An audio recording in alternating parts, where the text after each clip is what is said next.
Gua nggak ikutan kasus itu lah. Nggak ikutan gua kasus itu, Novi tadi kebetulan secara eksiden ketemu. Dan kebetulan video itu saya tahu. Nggak boleh menuduh orang Kermo, nggak boleh itu. Makanya saya bilang, pidanakan. Dan orang itu lagi ada masalah juga di Mabes Polri karena dilaporkan oleh banyak jaksa. Dan dia juga pernah divonis Mahkamah Agung karena juga bukan dugaan lagi udah divonis Mahkamah Agung pemalsuan KTP, ya. Itu yang giginya busuk tuh, ada busuk tuh. Berarti abang siap mengawal kasus itu? Enggak lah, belum tentu saya tadi kebetulan ketemu. Kalau you tanya sama saya, Konglo mana yang kau pegang? Kalau tanya berapa puluh tahun kau jadi pengacaranya Prabowo, berapa puluh tahun kau pengacaranya, hampir semua Konglo, semua pakai gua. Saya nggak ngaku-ngaku anak naga, aku bukan anak naga, tapi aku bukan anak cacing. Aku bukan anak cacing yang giginya busuk. Ya. Kalau sama gimana tuh Bang? Apa? Sama Bang Rasman Apa? kasusnya sama Bang Rasman gimana? Oh, hari tanggal 12 si Botak akan diadili. Gua pengen lihat muka dia itu lagi dulu di meja pesakitan dengan terdakwa, jadi aku udah puas. Abang datang ntar bang. Seorang pengacara jadi terdakwa berarti dia tidak bisa melindungi dirinya. Bagaimana dia bisa melindungi orang lain? Nanti akan datang, saya bukan tanggal 12 pada saat nanti diperiksa. Bang Hotman silakan boleh ikut bergabung. Berarti siap.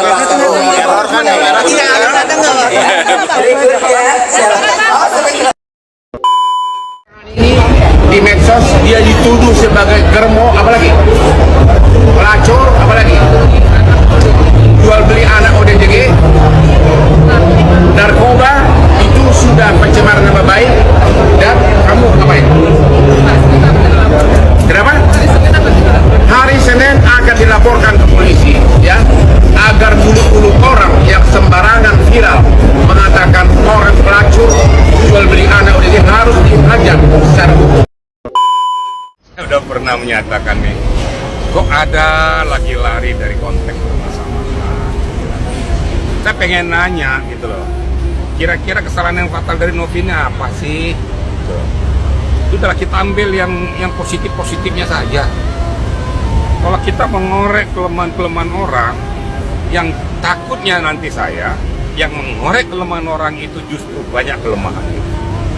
Pas dikorek kelemahannya, itu namanya kualat, baru tahu rasa, ya. Makanya memercik air di dulang akan kepercik muka sendiri. Pada saat kau memperlakukan orang tidak manusiawi, kau juga akan diperlakukan orang. Nah, jadi kalau seandainya dikatakan mensomasi, yang mau disomasi apa, landasan berpikirnya apa, gitu. Ini saya nggak habis pikir kadang-kadang, ya. Ayo mari kita dengan kepala dingin. Jangan lagi membuat hal-hal yang di luar konteks kita. Nanti orang akan mengatakan bahwa kamu tuh datang belakangan cari panggung hanya untuk berbicara tentang siapa aku. Yang kita bicarakan itu adalah penyelesaian kok. Kok ngapain merembet kemana-mana, menyambar kemana-mana, jadi makin nggak jelas. Wahlah, otak itu jernih, ya. Pikirkan bagaimana penyelesaian. Jangan keegoan kita, kehebatan kita. Nggak ada yang hebat, ya. Kalau kau menunjukkan kehebatan, kau paling lemah sebenarnya. Kembali lagi di channel Justice for All.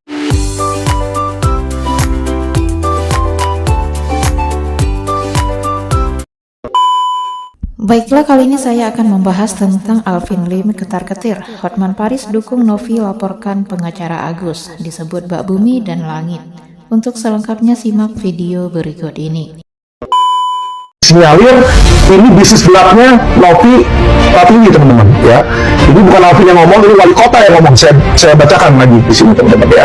Dibilang rumah bisa mewah, bisa punya Alphard, ya, dia punya Alphard katanya, dan dia bisa ngerawat ODGJ ini. Dari mana sumber uangnya? Dari mana sumber uang Novianti? Kalau dia bilang dari uang sendiri, ya, berarti bukan dari donasi nih. Kalau donasi kan uang orang lain, uang dari donatur. Dia bilang uang dia sendiri. Uang dia sendiri dia kerja apa? Apakah dia kerja sebagai pelacur, ataukah dia jual narkoba, atau dia cetak duit atau apa nih? Kok bisa duitnya banyak, teman-teman? Saya pengen yayasan ODGJ-nya si si Novi ini diperiksa, dan kalau perlu dikasih CCTV 24 jam, diarahkan ke dinas sosial atau Kementerian Sosial untuk melihat apa yang mereka lakukan dengan ODGJ tersebut, ya. Apakah mereka melakukan sesuatu tindak pidana atau tidak, ya. Berhati-hatilah, ya. kaya, ya konglomerat, dia buka panti sosial masih ketahuan duitnya dari mana. Tapi kalau orang miskin bisa buka yayasan seperti itu, modalnya dari mana? Apalagi kalau dia bilang bukan dari donasi. Kalau modalnya dari donasi, saya masih percaya teman-teman, karena modal dari donasi orang yang punya duit ngasih duit nyumbangan situ. Tapi dia bilang dari uangnya sendiri, itu saya nggak percaya. Audit uang kamu buka di depan publik, saya mau lihat. Saya yakin mas, saya yakin seyakin-yakinnya ya, uang yang dia dapat dari YouTube itu nggak akan cukup kalau memang benar dia lakukan itu. Jika tidak, berarti mungkin ada dugaan TPPO, penjualan orang itu yang saya bilang, dagangin orang. Kalau uangnya kurang dia jual bayi, kan dia bisa dapat dari situ, tapi dia nggak masukin. Nah ini yang kita takutkan ya, dan ini yang tidak boleh. Di Indonesia ini orang jualan, warga negara Indonesia itu jiwa dan daging itu mas. Nah jadi saya tantang aja. Oke, kalau dia bilang Alvin Lim salah, Alvin Lim memfitnah, gampang kok buktinya. Transparansi. Audit, transparansi. Bener dong? Lu transparansi, lu bisa tunjukin bahwa keuangan lu match. Ya, keuangan lu match, semuanya masuk ke situ. Kemana itu pengurusan bayi, apa semua segala macam, ya kan, diaudit oleh akuntan publik. Tunjukkan ke masyarakat. Nah, kalau lu bener, gue minta maaf. Ya kan, tapi saya yakin seyakin-yakinnya nggak mungkin mas itu. Pramugari usahanya berapa sih, gajinya berapa sih, bisa mengelola berapa ODGJ di situ ya. Jadi saya sangat ragukan ya, dengan dibilang rumah bisa mewah, bisa punya Alphard ya, dia punya Alphard katanya, dan dia bisa ngerawat ODGJ ini, saya sangat ragukan ya, karena banyak teman saya yang banyak orang yang saya kenal ya, bahkan pramugari itu nyambi jadi ada beberapa tuh ya yang saya tahu di situ teman-teman ya. Apa harus sih bang merendahkan profesi orang lain dan meremehkan apalagi itu wanita? Mohon maaf bang, mungkin pendidikan abang itu lebih tinggi dibanding saya, tapi apakah pantas bang kita merendahkan profesi orang lain dan juga meremehkannya, apalagi itu wanita? Kita semua itu terlahir dari wanita loh bang. Seberapa kaya dia? Ini yang patut dipertanyakan teman-teman. Dari mana sumber uangnya? Dari mana sumber uang Novianti? Kalau dia bilang dari uang sendiri ya, berarti bukan dari donasi nih. Kalau donasi kan uang orang lain, uang dari donatur. Dia bilang uang dia sendiri. Uang dia sendiri dia kerja apa? Apakah dia kerja sebagai pelacur? Ataukah dia jual narkoba? Atau dia cetak duit atau apa nih? Kok bisa duitnya banyak teman-teman? Saya bingung di sini ya. Tidak semua orang ingin melihatkan penghasilannya bang. Kalau abang ingin tahu lebih baik abang itu tabayun, menanyakan kepada Teknopi atau kepada orang yang tepat, dibandingkan abang itu melontarkan kata-kata yang kurang baik. Begitu ya bang? Bang Alvin di Instagram yang mengatakan maaf sekali kalau Novi itu adalah dugaannya wanita penghibur, dan bingung aliran duitnya dari mana saja. Mungkin menanggapi seperti apa sih bang seorang kuasa hukum, seorang pengacara? Siap. Jadi gini bang, ya, saya ini belajar di Amerika. Saya belajar di Amerika, saya liberalis. Saya bukan tipe orang yang suka jilat pantat orang. Walaupun itu klien kita sendiri, saya nggak mau jilat pantat dia. Di situ dalam hal benar-benar salah-salah. Saya melihat dalam hal ini Bapak Riki Sitohang ini nggak ngerti bahasa Indonesia. Kenapa saya bilang saya nggak ngerti bahasa Indonesia? Ada perbedaan antara kalau saya bilang, Novi, kamu adalah pelacur. Nah, kalau saya bilang Novi, kamu adalah pelacur, saya berarti nuduh dia pelacur. Tapi pertanyaan saya adalah, ini uang dari mana? Apakah dari menjual diri? Kata apakah ini adalah kata pertanyaan, bukan kata tuduhan di situ. Jadi kalau kita nanya, ini Alvin punya rumah dari mana ya? Alvin korupsi atau apa? Nggak masalah, orang nanya kok. Ya kita tinggal kasih tahu, kalau kita nggak korupsi kenapa kita mesti takut dong? Tinggal jawab aja, enggak kok. Uang ini bukan dari hasil saya menjual diri, tapi uang ini hasil dari saya YouTuber. Selesai. Di situ. Jadi jangan dipelintutin ya. Saya nggak ada pernah bilang Novi itu adalah pelacur. Saya menanyakan dari mana dia punya uang bisa beli rumah mewah di situ. Karena rumah mewah ini miliaran udah pasti. Mobil Alphard 1 miliar aja pasti ada. Ya, udah berapa tuh? Misalnya 5 miliar, anggap ODGJ 15 orang, kalau satu orang 30 juta sebulan, udah setengah miliar satu bulan di situ. Ya, saya meragukan dengan jumlah subscriber dia yang masih jutaan itu bisa menghasilkan uang segitu.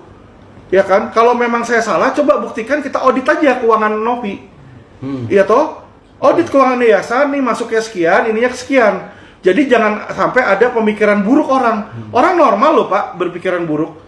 Saya aja dulu sebelum orang tahu saya lawyer terkenal, dia bingung. Hari ini Alvin beli Mercy, besok BMW X5 baru 1,7. Dia bilang ini merah tuyul atau narkoba. Nanya dia, tapi kan normal lah. Tetangga juga pasti kalau ngelihat kita tiba-tiba besok ganti mobil, normal pikiran buruk, tapi nggak nuduh loh. Normal, situ. Ya. Itu Bang. Iya Kak, sorry. Bang, ini kan abang buat statement nih, atau dugaan, tapi kan pernah terjadi juga loh, profil masalah menuduh dugaan dia pakai di mobil dan akhirnya minta maaf. Ada mindset ke situ nggak nih Bang? Kalau saya nggak pernah menuduh ke situ sih Bang. Yang nuduh dia pakai itu Ardilo. Iya. Kalau setahu saya kan, sama yang dia pakai, dia apa, itu memang dia salah karena dia cara ngomongnya dia salah, dia nggak ngerti bahasa Indonesia. Saya luruskan Bang. Silakan. Maaf, bukan Ardilo salah, tapi Ardilo keliru. Karena menurut Undang-Undang Nomor 48 ya tentang kewenangan hakim, bahwa setiap yang tertuduh, setiap tersangka, setiap terduga belum tentu bersalah sebelum ada putusan pengadilan yang verdik atau inkrah. Artinya di sini Ardilo juga masih mengedepankan ajas presumption of innocence. Masalah pemikiran-pemikiran dia yang mengagitasi pikiran dia yang dikeluarkan melalui mulutnya, itu istilahnya itu juga nanti akan diuji di pengadilan. Jadi orang belum tentu bersalah, tapi mekanisme peradilan itu yang harus ditempuh sesuai dengan administrasi hukum. Jadi kan ini sudah membuktikan dengan mengecek rambut dan cek darah Bang Bodet itu bukan pemakaian narkoba. Ya kalau bukan, itulah jawabannya. Kan bilang tadi presumption of innocence tidak bisa dijadikan acuan untuk memenjarakan orang, karena sekarang rakyat ini bebas berbicara. Rakyat itu ada undang-undang keterbukaan publik yang diciptakan oleh pemerintah. Jadi buat apa ada undang-undang keterbukaan publik kalau kita ini mau bicara masih dikangkangi? Buat apa ada reformasi? Itulah pentingnya kita memahami daripada ajas umum reformasi tersebut gitu loh. Dan juga setahu saya Ardilo sudah minta maaf ya, namanya udah minta maaf. Jadi berdasarkan per Kapolri, mungkin teman-teman juga tahu kalau sudah minta maaf itu seharusnya pidana udah nggak jalan dan diselesaikan secara restoratif justice. Itu per Kapolri ya, gitu loh. Jadi kita ikutin aja sesuai dengan yang berlaku. Kalau saya nggak pernah menuduh karena kalimat saya sangat jelas apakah di situ, kecuali dia nggak ngerti bahasa Indonesia ya sudahlah. Oke. Sip.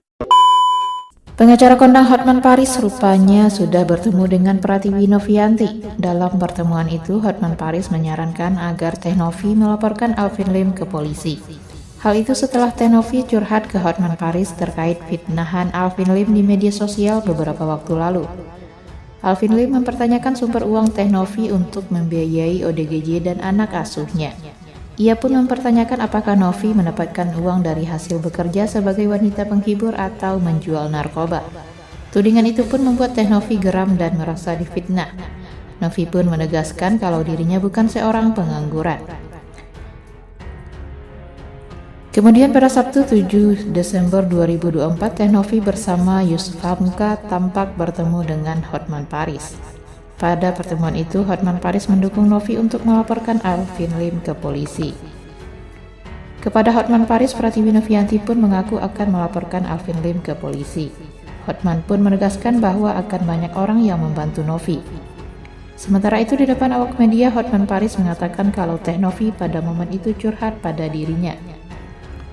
Menurut dia, ucapan Alvin Lim terhadap Teh Novi itu sudah kelewatan. Hotman Paris pun mengaku tahu betul bahwa Alvin Lim punya banyak masalah. Meski begitu, Hotman Paris mengatakan kalau dirinya belum ada pembicaraan untuk jadi kuasa hukum Novi. Namun ia menyarankan Novi untuk segera melaporkan Alvin Lim. Sementara itu, Alvin Lim berdalih ucapannya di media sosial itu bertanya, bukan menuduh.